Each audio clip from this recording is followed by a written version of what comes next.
తాకట్టులో ఉన్న బంగారాన్ని విడిపించి ఆ రోజు ఆన్లైన్ ధరకే కొంటుంది కొమ్మూరి గోల్డ్. సుమన్ టీవీ ప్రేక్షకులకు నమస్కారం.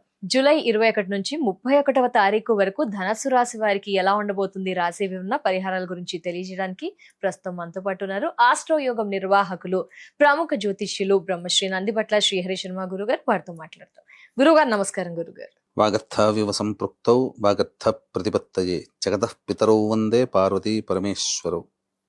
ఆదిత్యాయ చ సోమాయ మంగళాయ బుధాయ చ గురు శుక్ర శనిభ్యశ్చ రాహవే కేతవే నమః.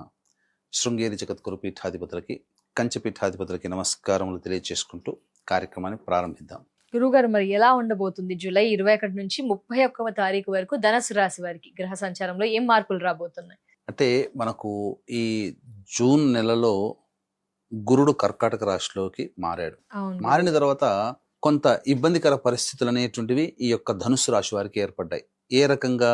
ధనము బాగా ఖర్చు అవుతుండడం, ఏ పనులు అనుకున్నా బ్రేక్స్ అవుతూ ఉండడము, దైవానుగ్రహం లేకపోవడం, పెద్దల సహాయ సహకారాలు రాకపోవడం, ఈ పని అయిపోతుందన్న సమయానికి ఏదో ఒక ఆటంకాలు వచ్చి ఎక్స్టెండ్ అవుతుండడం, ఇలా పలు రకాల సమస్యలతో విద్యార్థులు కానీ ఇలా చాలామంది వృత్తి ఉద్యోగ వ్యాపార పరంగా ఇబ్బందులు పడ్డారు.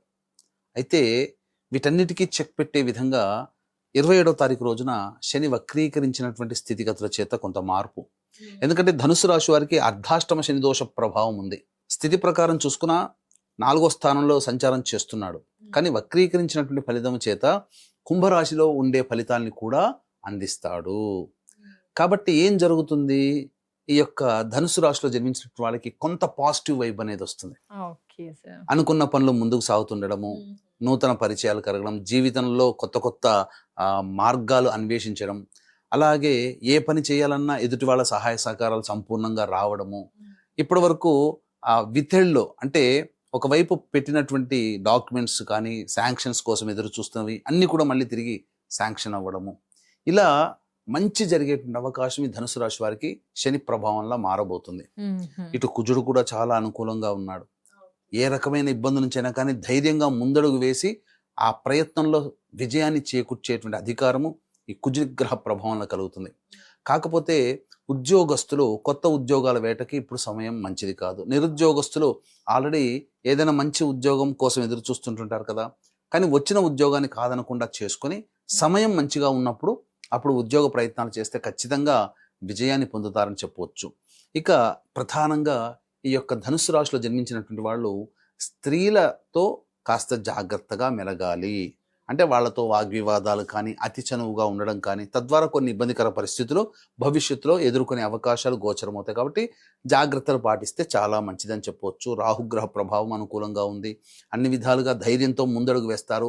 ఇప్పటి వరకు నేను చేస్తానో లేదో, నా వల్ల అవుతుందో కాదో లేదో అనుకున్నటువంటి పరిస్థితి నుంచి ధనుసు రాశిలో జన్మించినటువంటి వాళ్ళు శనిగ్రహ మార్పు, ఇటు రాహు కూడా అక్కడే స్థితి పొంది ఉండడం, కుంభరాశి ఫలితాలను ఇవ్వడం, ఈ కారణం చేత అద్భుతంగా ఈ యొక్క ధనుసు రాశి వారికి అనుకూలంగా ఉంటుంది. అలాగే ప్రధానంగా చూసుకున్నట్లయితే ఇన్వెస్ట్మెంట్స్ పరంగా మాత్రం కాస్త జాగ్రత్తగా ఉండాలి. ఎవరికి నమ్మి డబ్బులు అప్పుగా ఇవ్వడం కానీ చేయకూడదు. స్టాక్స్లలో పెట్టుబడి పెట్టకూడదు. వ్యాపార విస్తరణ చేయకూడదు. ధనపరంగా కాస్త ఆలోచించి ఖర్చు పెట్టమని గ్రహాలు తెలియజేస్తున్నాయి. అయినప్పటికీ కూడా గురువు అనుకూలంగా లేడు కాబట్టి కొంత ఇబ్బందికర పరిస్థితులు తలెత్తుతాయి. కానీ ఇంతకు ముందు కన్నా కూడా ఇప్పుడు కాస్త మెరుగైనటువంటి పరిస్థితిలో ఈ ధనుసు రాశి వాళ్ళు ఉంటారు. అర్ధాష్టమ శని ప్రభావం నుంచి కొంతమేర బయటపడి కొంత ఆనందకరమైనటువంటి జీవితాన్ని, కొంత వెసులుబాటుతో సుఖమైనటువంటి జీవితాన్ని పొందుతారు. విద్యార్థులకి ప్రధానంగా కాస్త బాగా కష్టపడితే అనుకున్నటువంటి కళాశాలలో లభించే అవకాశం ఉంటుంది. కాబట్టి ఓర్పుకి ఇక్కడ పరీక్షగా ఉంటుంది. వివాహం కావాల్సినటువంటి అబ్బాయిలకి అమ్మాయిలకి వివాహ సంబంధాలు కుదరడం, సత్సంతానానికి యోగ్య సూచికగా మనకు గ్రహాలు అనుకూలంగా ఉండడం అనేది చక్కగా చెప్పవచ్చమ్మా. మరి ఎలా ఉండబోతుంది వ్యయ ఆదాయాలు, అలాగే చూసుకుంటే మానసిక పరిస్థితి 21 నుంచి 31 వరకు? గత కొన్ని రోజులుగా అర్ధాష్టమ శని, అలాగే గత నెల నుంచి గురువు అనుకూలంగా లేకపోవడం, ఈ కారణం చేత చాలా మందిలో ఒక నిరాశ నిస్పృహ, ధనుసు రాశి అంటే ఇంతేనా అన్నట్టుగా ఉంది. అయితే చాలా మందికి సొంత ఇల్లు కట్టుకోవాలనే కోరిక, అలాగే వ్యాపార అభివృద్ధి ఉండాలి, ఉద్యోగంలో పైకి రావాలి, మంచి స్థాయికి ఎదగాలి, ధనపరంగా అన్ని సమస్యలు తీరి ఆనందకరమైన జీవితాన్ని పొందాలి. అలాగే ఇంకా గమనించుకున్నట్లయితే కోర్టు వ్యవహారాలు, ప్రయోగ బాధలు వీటన్నిటి నుంచి కూడాను మనకు ఫేవరబుల్గా ఉండాలి, ప్రయోగ బాధ నుంచి బయటపడాలి, నరదృష్టి, నరఘోష, ముఖ్యంగా ఈ సంబంధించినటువంటి సొంత ఇంటి కల నెరవేరడం కోసం చాలామంది అనేక విధాలుగా ప్రయత్నాలు చేస్తుంటుంటారు. కాబట్టి ఈ ప్రయత్నాల్లో వాళ్ళందరికీ కూడాను మంచి జరగాలి. అలాగే ఇప్పుడు 27వ తారీఖు రోజున శని మారుతున్నాడు కాబట్టి అప్పుడు ఆకస్మికంగా యోగం అనేటువంటిది కలుగుతుంది. కాబట్టి ఏం జరుగుతుంది, కాస్త 12 రాశుల్లో జన్మించినటువంటి వారికి కొంత జర్క్స్ అనేటువంటివి కలుగుతాయి. అంటే కొంత మార్పులు, ఊహించని విధంగా మార్పులు అనేటువంటివి కలుగుతాయి. కాబట్టి ఇటువంటి దోష నివారణకి, వాళ్ళ సంకల్పం నెరవేరి కష్టాలు తీరడం కోసం తొలి ఏకాదశి రోజున అనగా జూలై 25వ తేదీ రాత్రి 9 గంటలకి వారాహి, ప్రత్యంగిర, బగళాముఖి, రాజశ్యామల, ధూమావతి హోమాదులతో పాటు శనైశ్చర హోమాది కార్యక్రమాలు జరిపించి పూజ చేసిన వారాహి మాల ఇవ్వడం జరుగుతుంది. అవకాశం ఉన్నటువంటి వాళ్ళు 25వ తారీఖు రోజున రాత్రి 8 గంటల లోపల స్క్రీన్పై కనిపిస్తున్న నెంబర్కి కాంటాక్ట్ చేసి గోత్రనామాదులు నమోదు చేసుకోవచ్చు. అలాగే రోజువారీ కార్యక్రమాలు కనుక చూసుకున్నట్లయితే 21, 22, 23 ఈ తేదీలలో అన్ని విధాలుగా యోగదాయకంగా ఉంటుంది. ధన ప్రవాహం చాలా చక్కగా ఉంటుంది. ఖర్చుకి తగ్గ ఆదాయం లభించడము, అవసరానికి తగ్గట్టుగా డబ్బులు అందుబాటులోకి రావడం, అలాగే మన యొక్క పరిస్థితులకు తగ్గట్టుగా ఎదుటి వాళ్ళ సహాయ సహకారాలు లభించడం అన్ని విధాలుగా బాగుంటుంది. ఉద్యోగంలో, చేస్తున్న వృత్తి వ్యాపారాల్లో కీర్తి ప్రతిష్టలు పెరుగుతాయని చెప్పవచ్చు. ఇక 24, 25, 26 ఈ తేదీలలో అనవసరమైన ప్రయాణాలు చేయాల్సి వస్తుంది. ఖర్చులు కూడా అధికంగా ఉంటాయి. నిద్ర పట్టకపోవడము, మానసిక ప్రశాంతత లోపించి ఇబ్బందులు పడుతూ ఉండడం అనేటువంటిది ఉంటుంది. ఇక 27, 28 ఈ తేదీల్లో పాత మిత్రులను కలుసుకుంటారు. సుఖంగా, ఆనందంగా జీవించగలుగుతారు. అన్ని రకాల సమస్యల నుంచి బయటపడి కాస్త ప్రశాంతంగా జీవిస్తారని చెప్పవచ్చు.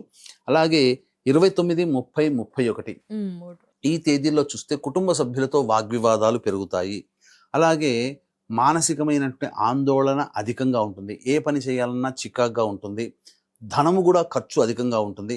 కాబట్టి తర్వాత చెప్పొచ్చేది ఏమిటంటే, ఈ యొక్క ధనుస్సు రాశిలో జన్మించినటువంటి వారు ప్రధానంగా ఈ యొక్క 24, 25, 26, 29, 30, 31 ఈ 6 రోజుల్లో జాగ్రత్తలు పాటించాలి. కలిసి వచ్చేటువంటి సమయం ఎప్పటి వరకు 21, 22, 23, 27, 28 కాబట్టి మిశ్రమమైనటువంటి ఫలితాలు ఈ యొక్క ధనుసు రాశిలో జన్మించినటువంటి వారు పొందుతారు. కాబట్టి జాగ్రత్తలు పాటిస్తే, దైవానుగ్రహాన్ని పొందే ప్రయత్నం చేసుకుంటే ఇంకా సమస్య నుంచి బయటపడవచ్చని చెప్పవచ్చమ్మా. ఏం పరిహారాలు పాటించాలి గురుగారు ధనుసు రాశి వారు? మరి ప్రధానంగా ఇప్పుడు ధనుసు రాశి వారికి కాలము అనుకూలంగా కొంత కలిసి వచ్చేటువంటి అవకాశం ఉంది. కాబట్టి ఎప్పట్లాగానే దత్తాష్టక పారాయణము, నవగ్రహ స్తోత్ర పారాయణము ప్రతిరోజు రోజుకి 3 సార్లు పఠించాలి. ఇక వీలు కుదిరినప్పుడల్లా నారాయణు యొక్క దేవాలయానికి చేరుకొని ఆ స్వామికి అర్చన జరిపించుకుంటే, లేదా మన మారేడు దళాల మాల ఆ స్వామికి సమర్పిస్తే చాలా మటుకు సమస్యలు అనేటువంటివి మన దాకా రాకుండా, ఇబ్బంది పెట్టకుండా తగ్గుముఖం పడతాయి.